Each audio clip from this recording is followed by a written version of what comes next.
দেখো, আমরা মাছে ভাতে বাঙালি। তাই বলে কি আমরা ইটালিয়ান, চাইনিজ খাবার খাই না? অবশ্যই খাই। আসলে যেটা ভালো খাবার, আমাদের মুখে ভালো লাগে, তো সেটা তো আমরা সবাই খাই। কিন্তু কিছু একগুঁয়ে মানুষ আছে যে আগেই বলে বসে থাকবে রান্নার পরে, আমি এটা খাই না।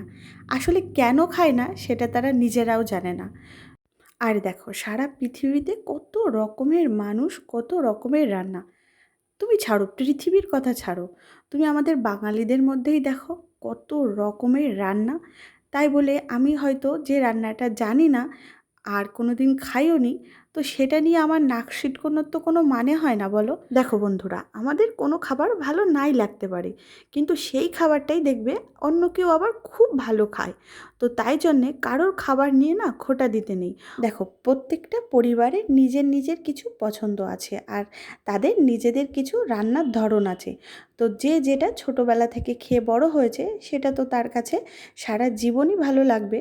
তো অন্য কেউ যদি সেই খাবারটা নিয়ে নাক সিটকোয়, তাহলে আমার মনে হয় সে খাবারটাকে অপমান করে না, সে তার পুরো পরিবারটাকেই অপমান করে। কারণ সেই খাবারটা তার পরিবার খুব ভালোবেসে খায়। আর আমার মনে হয় যে মানুষগুলো খাবার নিয়ে এইরকম খোঁটা দেয়, তারা জেনে বুঝেই করে। তো আমি তো এই রকম পরিস্থিতির মধ্যে দিয়ে এসছি, তাই জন্য তোমাদের সঙ্গে কিছু গল্প শেয়ার করি। তো দেখো বন্ধুরা, মাকে তো টুকটাক রান্নার জিনিস একটু গুছিয়ে দিয়ে এসছি। আর আজকে কিছুই ভালো লাগছিল না, তো তাই জন্য সকাল থেকে কোনো ভিডিওই শ্যুট করিনি। তো তারপর বসে বসে কি করব ভেবে না পেয়ে ভাবলাম চলো একটু নেল পালিশ পরি, তাহলে যদি মনটা একটু ভালো লাগে। তো জানো তো, তাও না সেই রকম আমি খুশি হতে পারছি না, কেন কি জানি। তো এই দেখো, আমার নীল পালিশ পরা হয়ে গেছে, আর মাম্মাম তো বায়না করেই যাচ্ছে যে ওকেও পরিয়ে দিতে হবে। তো কী বলবো বন্ধুরা, আমার ভাগ্যটাই মনে হয় খারাপ। ভগবান যেটা ভাগ্যে লিখেছে সেটা তো আমার সঙ্গে হবেই। তো এটা তো কেউ খণ্ডাতে পারবে না। আসলে সবই কর্মের ফল। আগের জন্মে হয়তো আমি এত পাপ করেছি যে এই জন্মে সেটা শেষই হতে চাইছে না। তো তারপর বলো বন্ধুরা, তোমরা সবাই কেমন আছো? আশা করি ভালো আছো। আর আমি মামনি, আমিও এই মোটামুটি ভালোই আছি। আর দেখো, মায়ের সব রান্নাবান্না কিন্তু হয়ে গেছে। আর বাপের বাড়িতে থাকি বলেই কিন্তু এই যে মায়ের হাতের রান্না খেতে পারি, না হলে শ্বশুরবাড়িতে তো নিজেকেই রান্না করে খেতে হতো, সেটা যত কষ্টই হোক না কেন। তারপর দেখো মা কী কী রান্না করেছে। মাছ করেছে, উচ্ছে আলু ভাজা করেছে।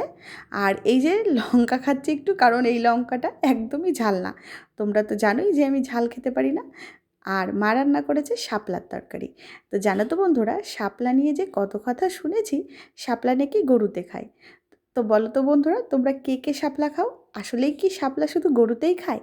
মানুষে কি খায় না শাপলা? আর এখন জানতে পারি আমার শ্বশুরবাড়িতে নাকি অনেকেই শাপলা ভালোবাসে। তো কি বলবো বলো তো বন্ধুরা, আসলে সবই সময়ের খেলা। তো তাই জন্যে জানো তো, কাউকে খাওয়ার দাওয়ার নিয়ে বেশি একটা খোঁটা দিতে নেই। কখন যে তোমার ওই খাবারটা ভালো লেগে যাবে সেটা কেউ বলতে পারবে না।